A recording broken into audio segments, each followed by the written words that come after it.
Hey guys, welcome back to Myra Stories. So picture this. A Supreme Court justice threatens to jail the White House press secretary. Yeah, I know. Sounds like a political thriller or a wild Netflix script, right? But buckle up, because what actually happened next will leave you speechless.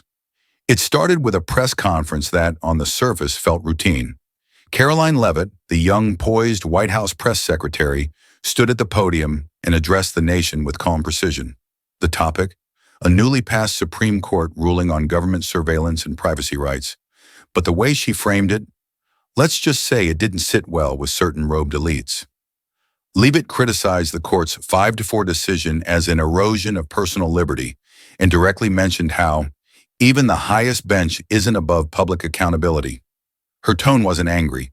It was clear, constitutional, and cutting. Within hours, it had gone viral. Millions viewed the clip, praising her boldness, but in a quiet corner of Washington, D.C., the reaction was far less celebratory. Justice Amy Coney Barrett, one of the 5 justices in the majority, reportedly saw Leavitt's remarks as bordering on contempt of court. And just like that, the conversation shifted, from a policy debate to a potential legal showdown between 2 branches of the U.S. government. By the next morning, legal murmurs had turned into official action. A rare show cause order was delivered to Leavitt's office. In short, she was being summoned to explain why she shouldn't be held in contempt. But here's where things got surreal. Instead of backing down, lawyering up, or issuing a carefully crafted apology, Leavitt walked into the courtroom with a single binder in her hand and no legal team in sight. She wasn't just prepared. She was ready to fight with words, law, and logic. Observers, including members of Congress and media correspondents, filled the courtroom. What followed wasn't just unexpected. It was legendary.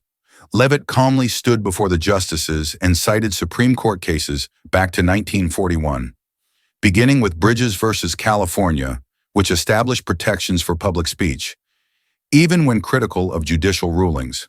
She spoke not like a politician, but like a seasoned legal scholar.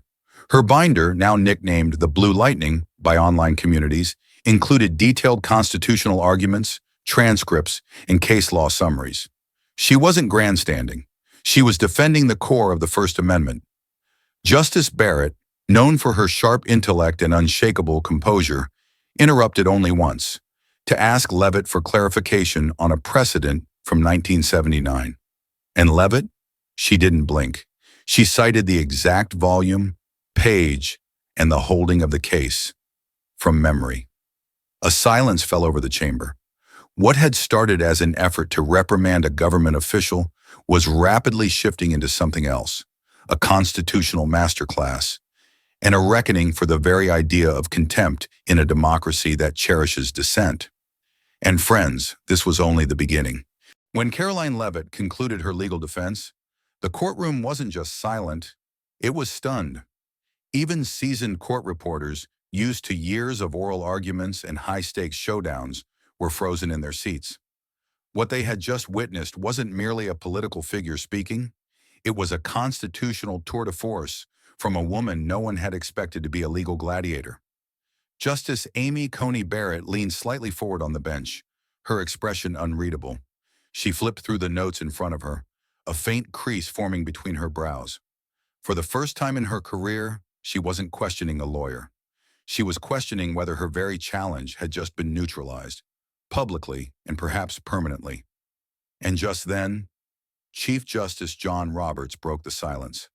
Ms. Leavitt, are you aware that few individuals without a legal degree could recite New York Times versus Sullivan with such accuracy? Leavitt nodded calmly. Yes, Chief Justice, but this isn't about degrees. It's about the Constitution, and no American should be silenced for upholding it, especially not in public discourse. A murmur rippled through the courtroom. What happened next changed the tone entirely. Behind the scenes, justices retreated to private chambers. There was no immediate ruling, no dramatic gavel bang. But rumors began swirling that some justices were rethinking their position entirely, and not just on the contempt case, but on the precedent it could set. Later that afternoon, an internal memo from Justice Sonia Sotomayor began circulating. In it, she argued that prosecuting Leavitt for contempt would violate core First Amendment protections and risk turning the court into an instrument of suppression rather than balance. Outside the courtroom, the media had already erupted. Headlines screamed, Press Secretary School Supreme Court, Leavitt vs. Barrett, a constitutional showdown, when the bench met its match. Social media was ablaze.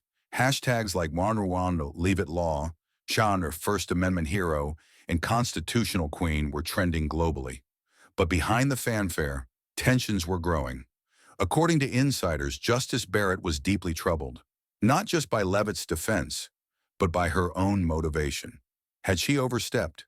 Had this become personal rather than principled? The White House, meanwhile, remained officially silent.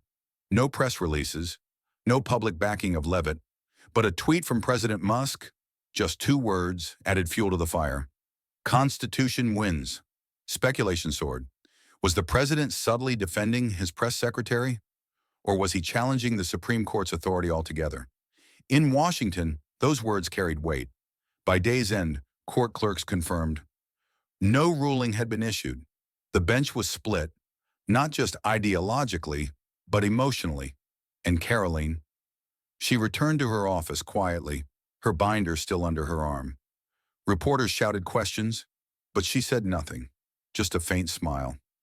Little did anyone know, in a sealed envelope on her desk sat a draft of a congressional resolution, one she had written months earlier, calling for judicial restraint in public speech cases. That draft was about to become the center of America's next great legal battle. The next morning, Karoline Leavitt sat at her desk, alone, early, and strangely calm. The binder that had stunned the Supreme Court now rested in front of her like a sleeping dragon. But it wasn't the binder itself that had Washington whispering. It was what was inside it. For months, Leavitt had been compiling a comprehensive proposal, a resolution urging Congress to reaffirm the First Amendment's protection of political speech, especially when expressed by public officials outside the courtroom. She'd written it in quiet moments between press briefings, policy calls, and late-night research sessions. No one had asked her to. No one even knew it existed. Until now. Word had leaked, not officially, but through a friend of a friend circuit that D.C. thrived on. By noon, staffers from both the House and Senate were requesting to see it, but one call changed everything. It wasn't from a senator or a journalist. It was from Justice Amy Coney Barrett's clerk. Justice Barrett would like to review the contents of the binder privately. Karoline froze. Was this a trap? A chance for Barrett to discredit her work? Or was something shifting? Meanwhile, within the walls of the Supreme Court, the atmosphere was tense. Justices who had initially sided with Barrett now began to reconsider. Justice Kagan reportedly told a colleague, Leavitt might be brash, but she's not wrong. If we don't draw a line now, what happens when political speech becomes prosecutable by whim? Back at the White House, President Musk convened an emergency communications briefing. We don't escalate, he said calmly. The courts must come to their own conclusion. But make no mistake, this moment defines the balance of power for the next generation. Behind closed doors, Barrett sat with the binder. Page by page, her expression shifted. Not to outrage, but to reflection. Leavitt hadn't just cited cases. She had crafted a constitutional map, guiding readers through a labyrinth of doctrine, precedent, and principle. On the final page, a handwritten note. This isn't about me. It's about every American who dares to speak truth when silence is easier. Barrett closed the binder and exhaled. Alone in her chambers, she wasn't a justice wrestling with public pressure. She was a woman confronting her own legacy. That evening, a press advisory was quietly added to the Supreme Court's calendar. Special statement, Justice Amy Coney Barrett, 10 a.m., Friday. No one knew what she would say, but everyone sensed it would matter. Outside the court, protesters began to gather, not in anger but in hope. College students held signs that read, "Speech is freedom," while legal scholars called the case the defining First Amendment moment of the decade. And Karoline? She remained silent. Her binder now lived in 2 places, her desk drawer in Barrett's chambers. But by morning it would live in history. It was a Friday morning like no other in Washington. A hush fell over the marble steps of the Supreme Court as the press, protesters, Law clerks and political observers packed the plaza. Cameras from every major network were trained on the podium. Everyone was asking the same question. Would Justice Amy Coney Barrett double down or admit she was wrong? At exactly 10 a.m., the door opened. Barrett stepped forward, poised, dignified, but noticeably somber. She began not with legal jargon, but with a confession. I approached this case from a place of personal offense rather than judicial restraint. I let frustration guide my interpretation of constitutional limits. And that is not the standard this court was built to uphold. Gasps rippled through the crowd. A sitting Supreme Court justice had just admitted bias. Publicly. But Barrett wasn't done. Karoline Leavitt did not simply defend herself. She reminded this court and this nation that the Constitution protects speech, not only when it's convenient, but especially when it's not. Her legal argument was not just persuasive, it was necessary. It was as if time stopped.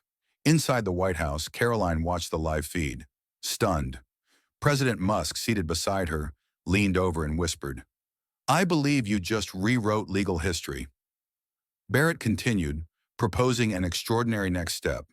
"I urge my colleagues to join me in drafting a formal clarification of our precedent, one that protects public political speech from arbitrary contempt proceedings." By noon, the clip had been watched 27 million times online. Twitter, or X as Musk now rebranded it, exploded with hashtags. Chakra Barrett breaks ranks, Chakra Sean Leavitt wins, Chakra's free speech matters. But while the internet celebrated, Washington boiled.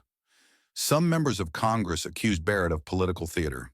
Conservative commentators questioned whether she'd been played by a 20-something communications director. Liberal pundits wondered if this signaled a larger crack in judicial conservatism.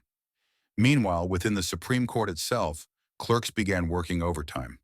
Justice Sotomayor and Justice Gorsuch reportedly both agreed to collaborate on a draft opinion to reaffirm First Amendment boundaries, a rare bipartisan alliance. And Karoline, she remained characteristically calm, but not untouched.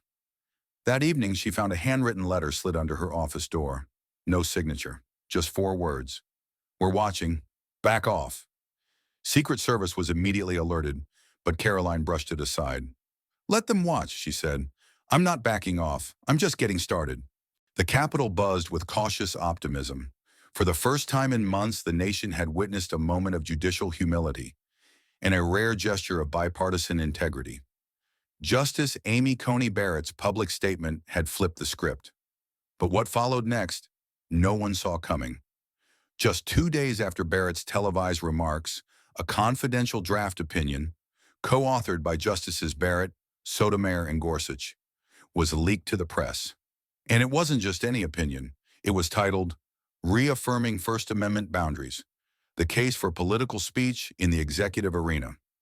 The document, nearly 38 pages long, outlined the court's intent to create a new legal standard, one that explicitly protected government officials, including press secretaries, from contempt rulings for statements made in public or during press conferences, so long as those statements were not tied to direct threats or obstruction of justice. It was revolutionary, and it was supposed to remain secret until final review.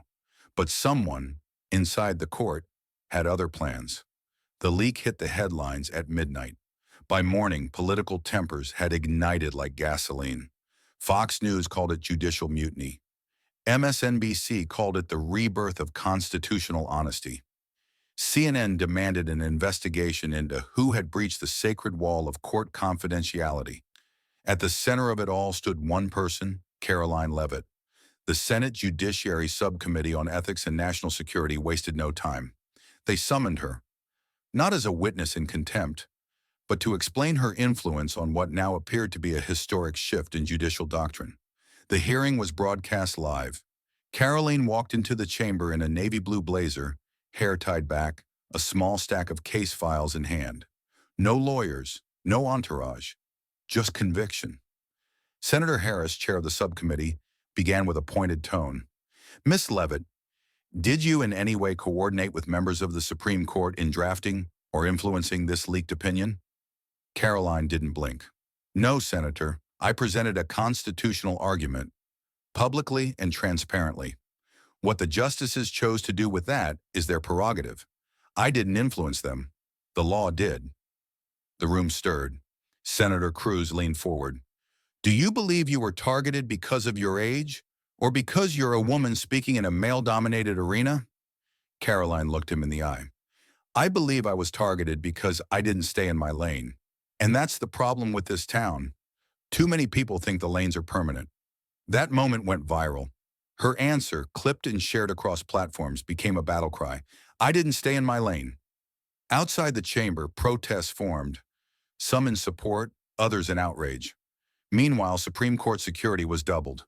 Whispers of internal betrayal rattled the institution.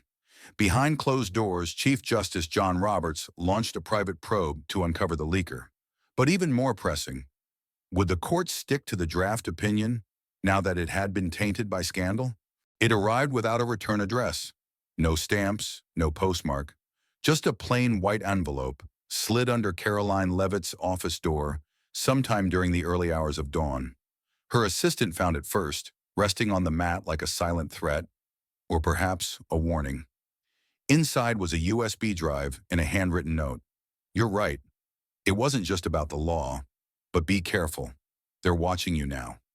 A friend inside. Karoline didn't hesitate. She locked her office door, inserted the drive into her encrypted laptop, and waited. The screen flickered. A single video file appeared, titled Conference Room A, March 22nd, 11:48 a.m. She pressed play. What she saw was surveillance footage from inside the Supreme Court. The image was grainy, but the audio was clear.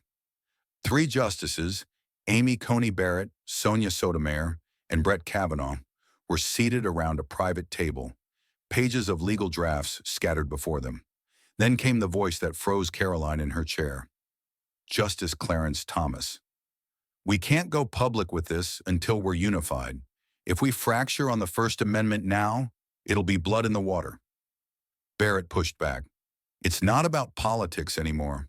This is about integrity. If Leavitt's arguments are strong enough to sway public discourse, we can't afford to look like we're suppressing it. The conversation grew heated, and then the twist.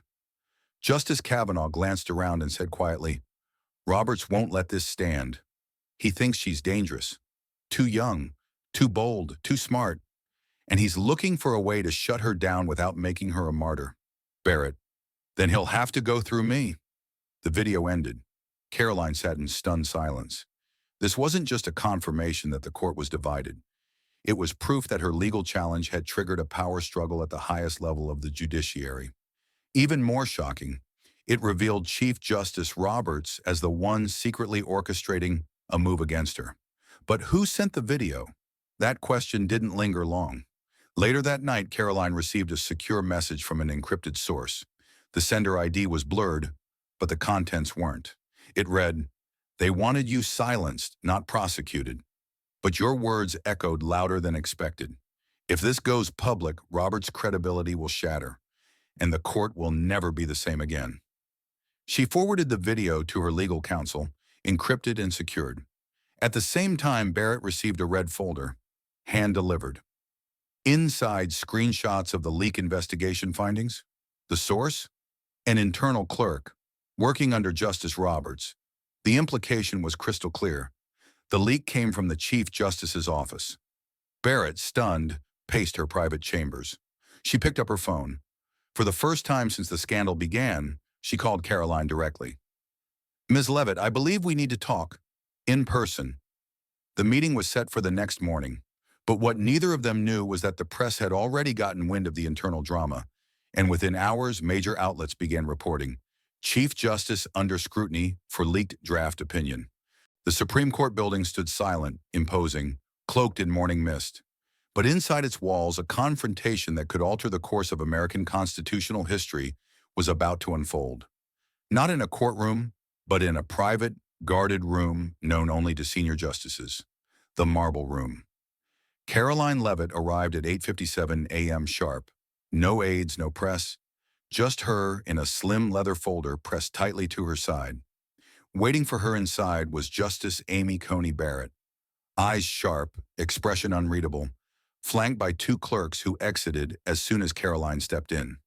"You've made quite the mess," Barrett said evenly. "Or maybe you've just exposed one." Karoline didn't flinch. "You saw the footage. I didn't start this, but I won't let it bury me either." Barrett gestured toward the folder. "What's in there?" Karoline opened it, slow, deliberate. Inside, a draft of her legal rebuttal, annotated with Supreme Court case precedents, First Amendment protections, and the bombshell revelation that the Chief Justice's office was connected to a leak investigation into an attempted contempt charge. Barrett flipped through the pages, lips tightening. This would spark a formal inquiry. It would fracture the court. Karoline leaned forward. "Maybe it needs to fracture, because if our highest bench can be used to punish political speech, then it's already broken." Silence. Then Barrett, after a long pause. "What do you want?" Karoline didn't blink. "I want the contempt threat withdrawn publicly. I want a clarification that my statements did not violate any judicial order. And I want my team to finish our policy proposal without fear of retaliation." Barrett closed the folder and stood. "Done. But there's one condition." Karoline raised an eyebrow. "Which is?" Barrett walked to the window, back turned. "You hold back the video. You don't release it unless Roberts moves against you again." Karoline hesitated. This wasn't a full win. It was a strategic ceasefire. But it would buy her time, and it would shift the narrative. Not as an attack on the court, but as a defense of free expression. "Fine," she said. "But if he makes one move—" Barrett turned firm. "He won't." But while the two women brokered peace inside the court, outside, the story was already moving faster than they could control. That afternoon, the Washington Ledger published a scathing exposé. Roberts knew about internal moves against Leavitt. Documents suggest bias, political motive. Chief Justice Roberts, blindsided, called an emergency session with senior clerks. His face pale, voice tight. "Find out who leaked that footage. I want names, timelines, and consequences." At the same time, Karoline's phone buzzed. A message from a restricted number. "Check your inbox, you're not alone in this." Attached was a letter, signed by former Supreme Court Justice Anthony Kennedy. In it, Kennedy praised her legal argument, condemned judicial overreach, and urged the court to reflect deeply on the perils of silencing public servants in a democracy. And then came the real surprise. "I will be issuing a public statement tomorrow," Kennedy wrote, "and I will mention you by name." Karoline sat in stunned silence. Her battle wasn't just personal anymore. It was historic. The morning of Justice Kennedy's address felt like the calm before a storm. Cable news channels ran countdown clocks. Twitter, or X as it was now known, was ablaze with speculation. Was the former Supreme Court Justice about to defend a press secretary? Or was this a veiled attack on the sitting Chief Justice? In her office at the White House, Karoline Leavitt sat frozen, eyes glued to her monitor. She had lived through the chaos, the confrontation, the private meeting with Justice Barrett, the media frenzy. But this was legacy territory, and her name was now etched into it. 9:59 a.m. The camera focused on Justice Anthony Kennedy, standing behind a podium at Georgetown Law. And then, he began, "In my decades on the bench, I've seen the Constitution tested by war, scandal, and division. But never have I seen a greater threat to public discourse than the quiet intimidation of speech by institutions meant to protect it." He paused. Karoline Leavitt did not defy the court. She defended her right to speak, a right enshrined in our most sacred document. And she did so not with defiance, but with jurisprudence. Reporters gasped. Tweets flooded in. Screenshots of the quote flew across social platforms. The attempt to pursue contempt against her, Kennedy continued, was not just legally unfounded, it was morally dangerous. Karoline's phone began to ring. Messages poured in from lawyers, journalists, even members of Congress. Some were congratulatory, others were strategic. But the most unexpected message came from Amy Coney Barrett herself. A single text. "He said it better than I ever could." That same afternoon, Chief Justice Roberts released a public statement. It was careful, calculated, and unprecedented. The Supreme Court recognizes the importance of robust political dialogue and affirms the right of government officials to express perspectives on judicial decisions, provided such statements do not constitute interference with court operations. It wasn't an apology, but it was a retreat. The contempt threat was nullified, and with it, the shadow that had hung over Karoline's career. That night, Karoline sat on the steps of the Lincoln Memorial, alone. No cameras, no staff. A soft breeze rolled across the reflecting pool. "You okay?" a voice said behind her. It was her former law professor. He handed her a folded piece of paper. It was a copy of Justice Brandeis' concurring opinion in Whitney v. California, 1927, a defense of free speech, even the controversial kind. "It's yours now," he said. "The fight, I mean. We need people like you in the arena." She stared at the words. If there be time to expose through discussion the falsehood and fallacies, the remedy to be applied is more speech, not enforced silence. Karoline smiled. This wasn't the end of a legal battle. It was the beginning of her legacy. Final thoughts from Myra Stories. Hey everyone, if you've stuck with us through all 8 parts, thank you. This story was more than drama. It was about courage, law, and the unshakable value of free speech in a modern democracy. If you believe stories like Karoline's deserve to be told, don't forget to like, share, and subscribe, because the next battle for liberty might already be happening behind closed doors.